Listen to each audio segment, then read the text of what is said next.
Welcome to Kay Wood's Quilting for the 90s. Each week, Kay will be joined by another famous quilter who will share easy methods for fine quilt making. Quilting for the 90s features guests from throughout the country. Each teaches their specialty to you in this exciting new series.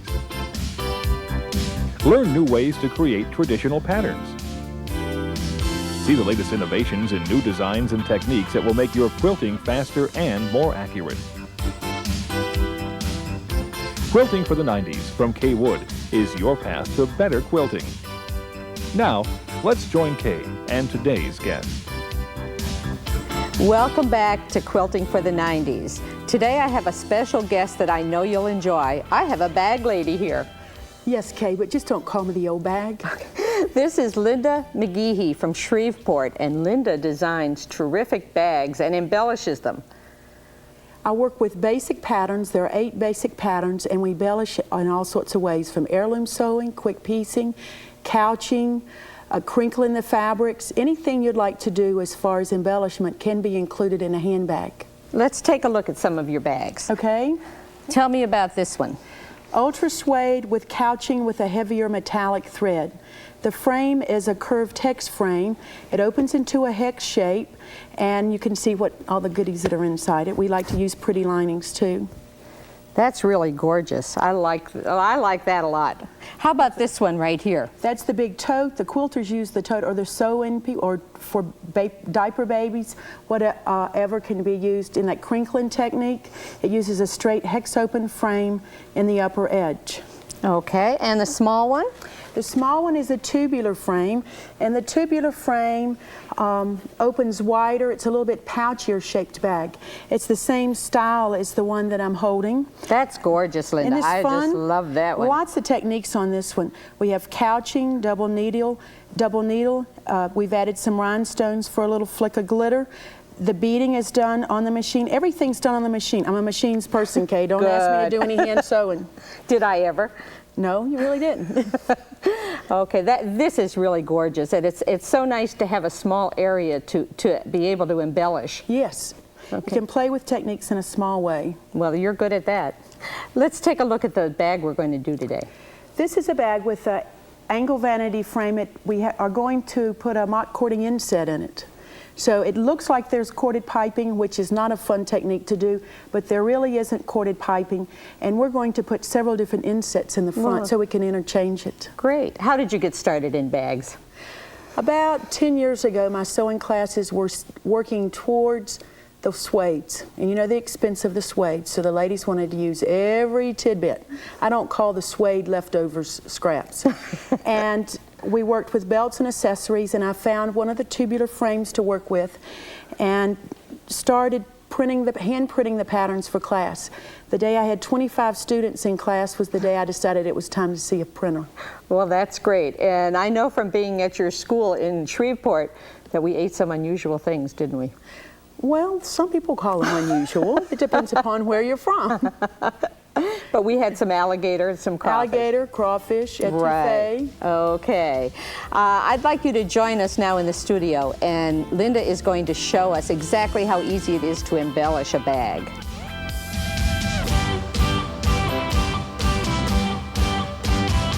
Well, Linda, let's turn all of our friends out there into bag ladies. Certainly, why not? Okay, what do we do to start? We're going to work with a pattern that has an angle vanity frame, and we're going to attach a mock cording inset like you see here. And the inset is easy, but there's no cording in there. It just looks like there is. We're working with a pattern that has 2 different options for the mock cording inset, and you'll need to cut that out of a fabric that you want to be the mock cording. Now, what do you mean by the mock cording? This is the little ridge that's right around the edge. Okay, just that little narrow piece. It's just a little narrow edge that looks like it has corded piping in it. Okay. Actually, on this particular fabric, I've used the wrong side of the denim. One of your surface embellishment techniques. Yeah. Somebody told me the other day, no, Lynn, it's not the wrong side, it's the other side. Okay. So remember, the other side of the fabric can work well for you too. So we've cut either one of these, whichever oval you like best. We've cut fleece and fusing medium. we have our fashion fabric piece, and we have our lining and fusible interfacing. Now I have a tendency to always forget this piece. It doesn't look like it's part of the pattern, but it really is. So before you lose yours, tape it to one of these others. Okay. Okay? Are we done with our pattern? We're done with our pattern. We've cut out everything now, and we're going to lay the actually the corded piping side next to our fabric. So when this is finished, I want the corded piping to be the lighter color, so I'm laying that on top of the right side of my fabric. And I'm going to stitch with a small stitch length around the outer edge. I've used a contrast of thread here so you could see it. When you start and stop, overlap the thread. Don't back tack, because that'll form a little bulge. Okay. Just So what? we just overlapped, about a half an inch or so. Okay. Use a tiny stitch. The more the fabric ravels, the tinier the stitch should be. Actually, I would avoid a very ravelly fabric with this technique. Okay. Now comes the time to trim. This is also the point where you've made the decision that you're actually going to put an inset on this bag. So we're going to trim this piece about 1/8 of an inch all the way around. Through both layers? Through both layers. I thought you were making a mistake. No mistakes yet. So we actually have a hole in the whole back. Okay. So you've got a decision now. You've got to inset something here.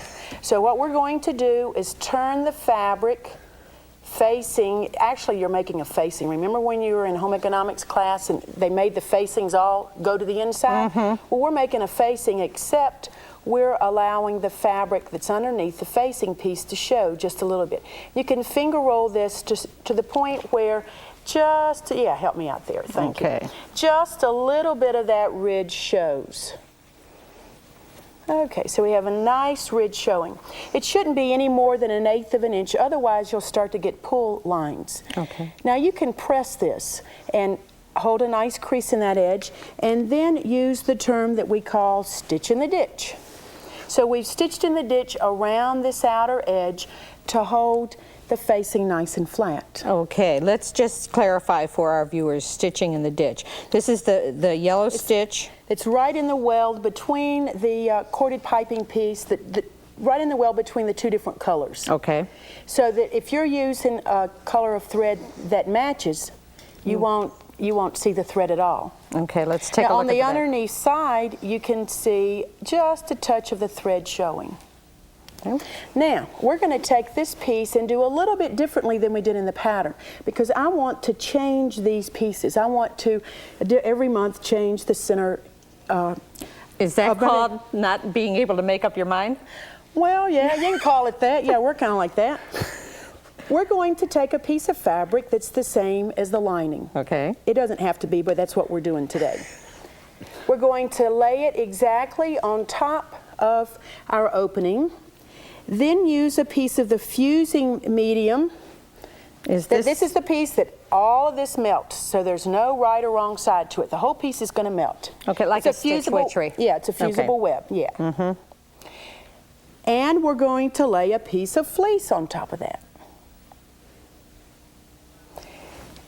And I cut these two layers out at the same time. That way I'm assured that all the edges are even. And when I fuse these two layers together, I don't have a lot of the fusing medium on the bottom of my iron. That happens to all of us. Yeah, you can spend a good bit of time cleaning your iron, and I've adjusted to the fact that you can't be neat with this. You are going to get your iron dirty a little bit sometimes.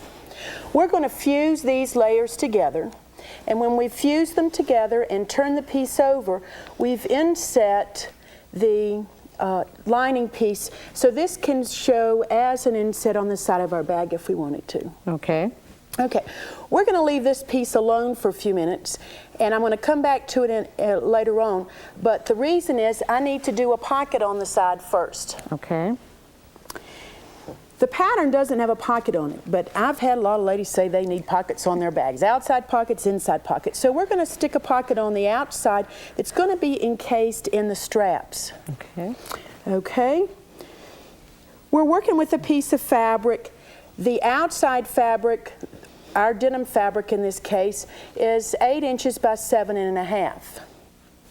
Our lining fabric is 8 inches by 8 inches. So the lining fabric is actually an 1/8 of an inch, or excuse me, a 1/2 of an inch wider than the outside fabric. We're going to stitch the width of the press foot 1/4 of an inch along this upper edge. I use the width of the press foot as my guide, and I call it 1/4 of an inch. They make some press feet a little bit wider, but that's okay. Okay. We're then going to put a piece of the paperback fusing medium. Okay. And this is similar to that other fusible web, except there's a paper on the back side of it. So we're going to press this. So we go over to the iron just a second and press the back of it. And because we're pressing on the paper, we will not get the fusing medium on our iron. That's important, isn't it? Yeah. Otherwise you do another cleaning act, right? Then we're going to pull the paper off. And we will expose the fusing medium. We're going to press up with your iron over that 1/4 of an inch seam allowance, very carefully with just the points of your iron, or you might better finger press that since we have the fusing medium on the back.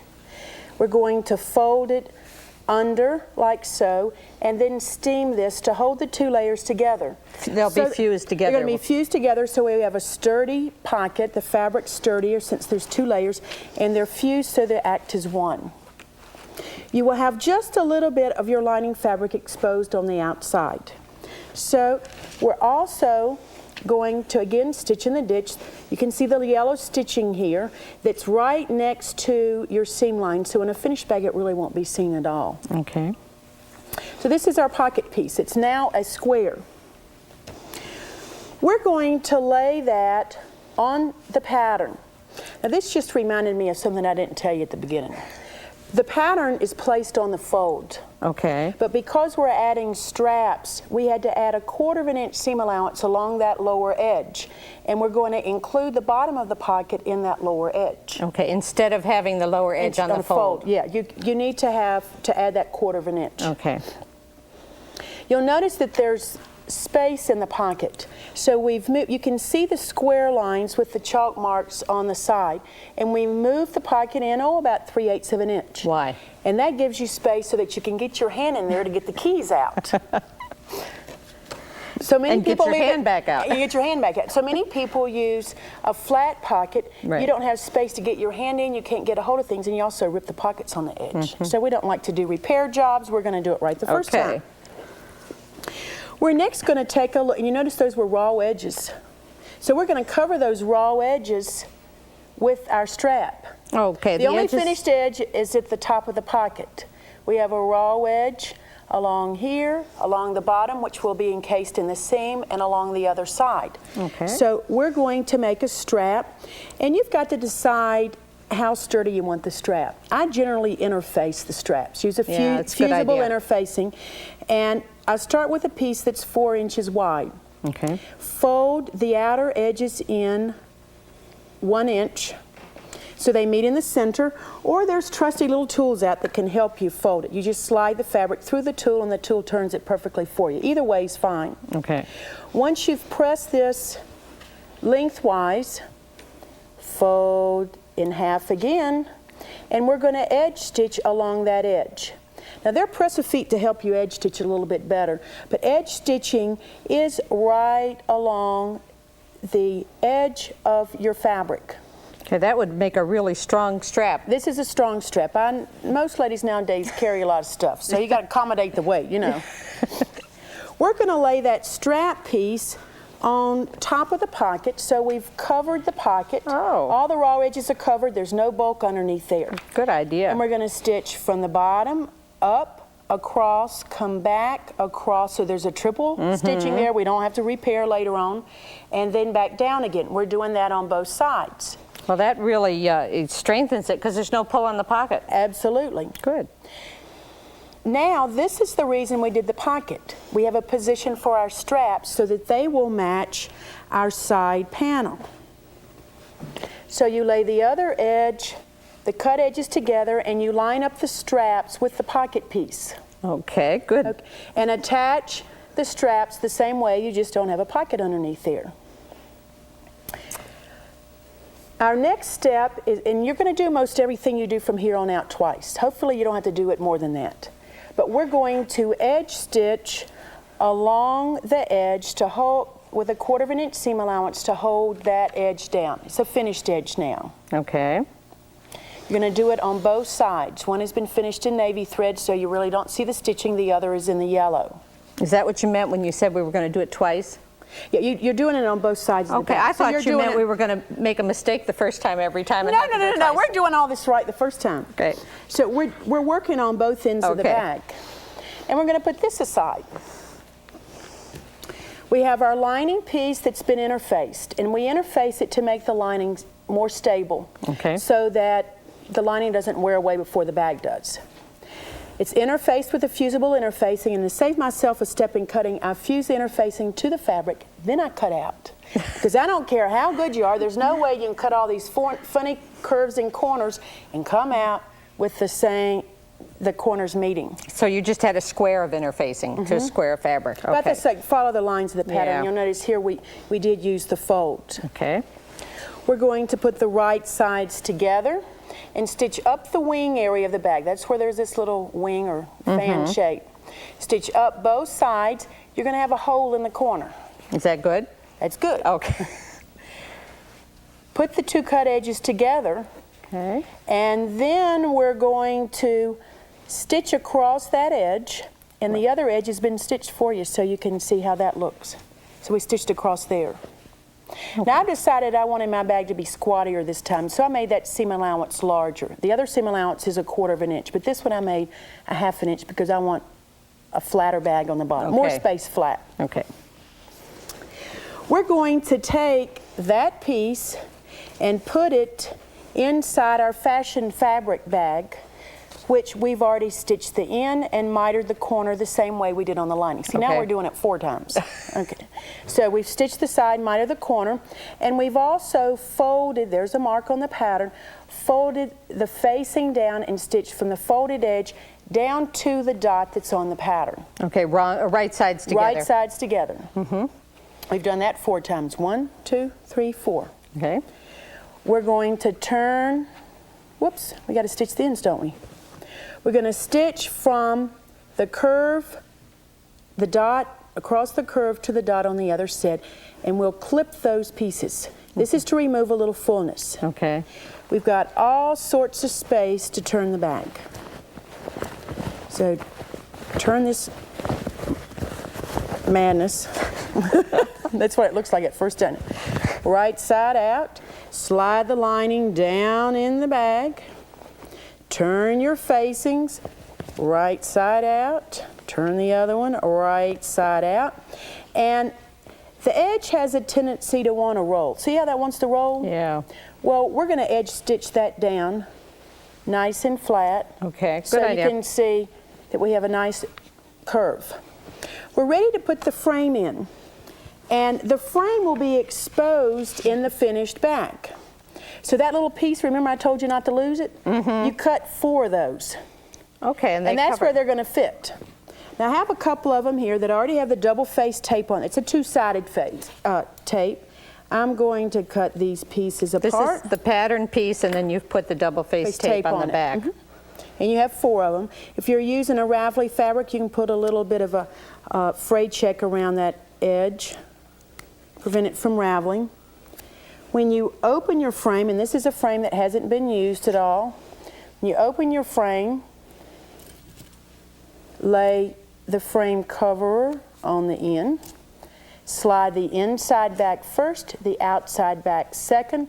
So when you look at this, you see a smooth edge. Okay. Nobody's ever going to see the raw edge unless it's one of your sewing friends that's really nosing around, you know? We will slide the frame up into the lining. You can, if you let the frame go over the lining, then it kind of snugs the lining up in there. And that looks like our bag's about done. Yeah, it's about done. Now I got to do that nasty word, you know, the hand word. Oh, okay. You need to hand tack this down, but we've started cheating lately. We put a little bit of double face tape underneath there too to hold it. Because there's no strain on that, you simply want to hold it flat. Oh, okay. Now we have a finished bag with an inset.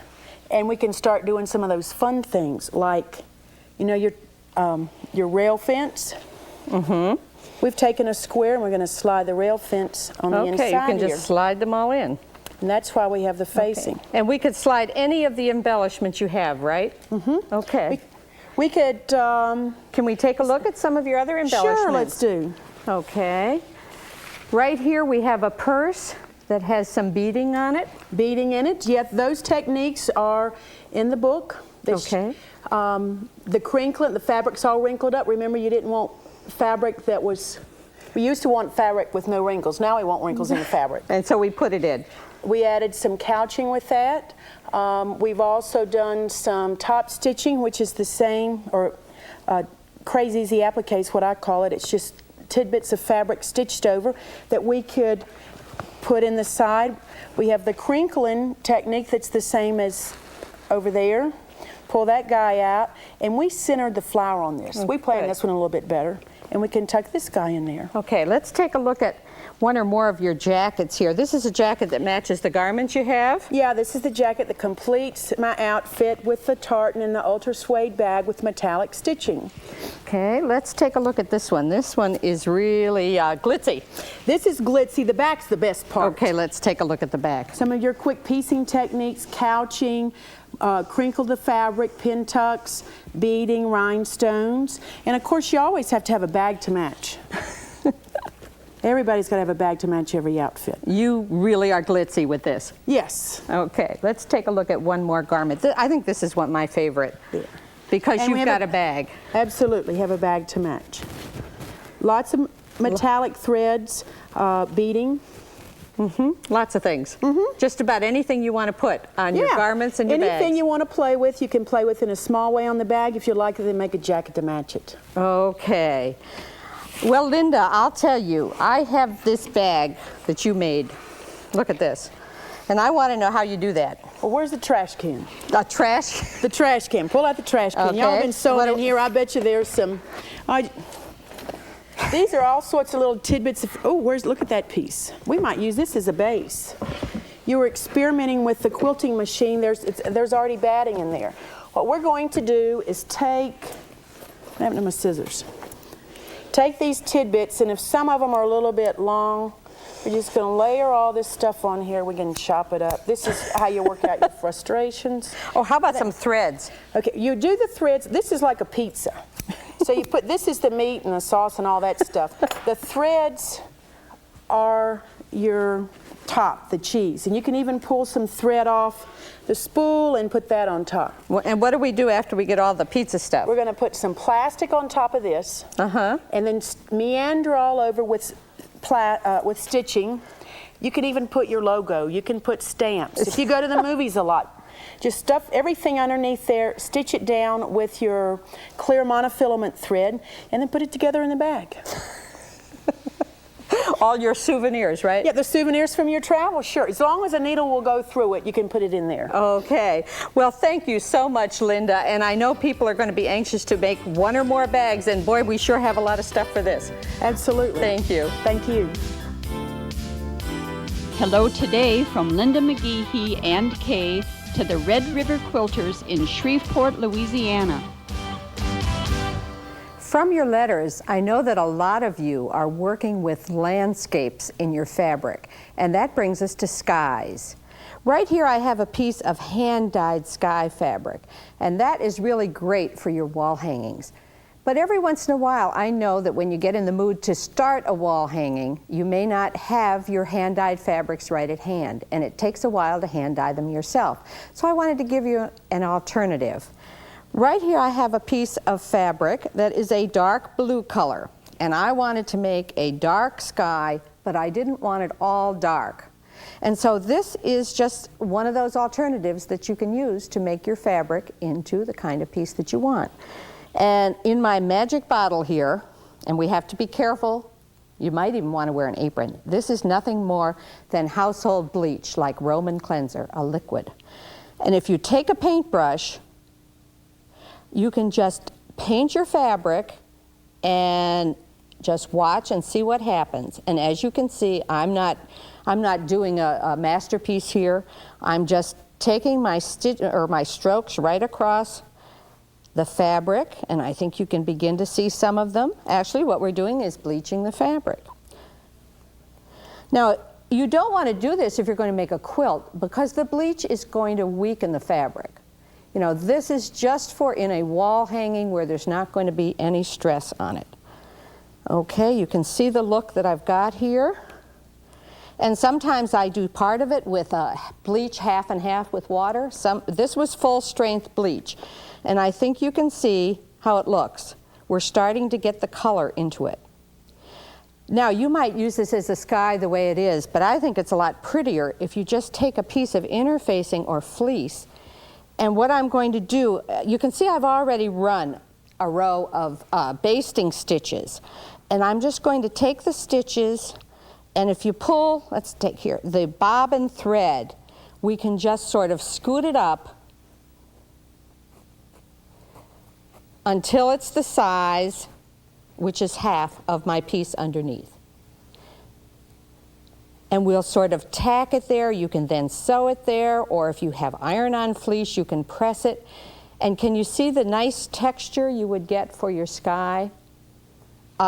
You know, like I say, that's an alternative, because sometimes we don't have our hand-dyed fabrics.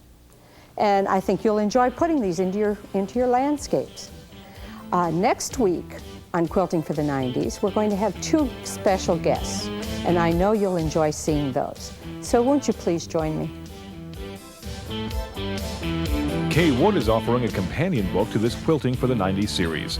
The book features techniques demonstrated by the quilting experts that have appeared with Kay as guests in the series. To order your copy, call 1-800-248-KAY or send $13 to Quilting for the 90s Book 2, Post Office Box 456, West Branch, Michigan 48661.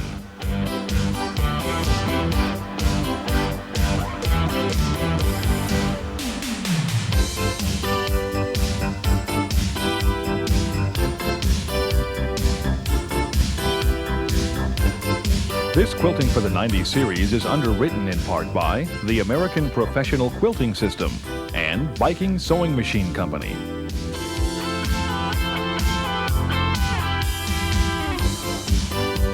Thanks for joining Kay and her guests for this week's Quilting for the 90s program. Next week, Kay will be back with another interesting guest to show you new ideas and easy ways to make your quilting more enjoyable. Won't you join us?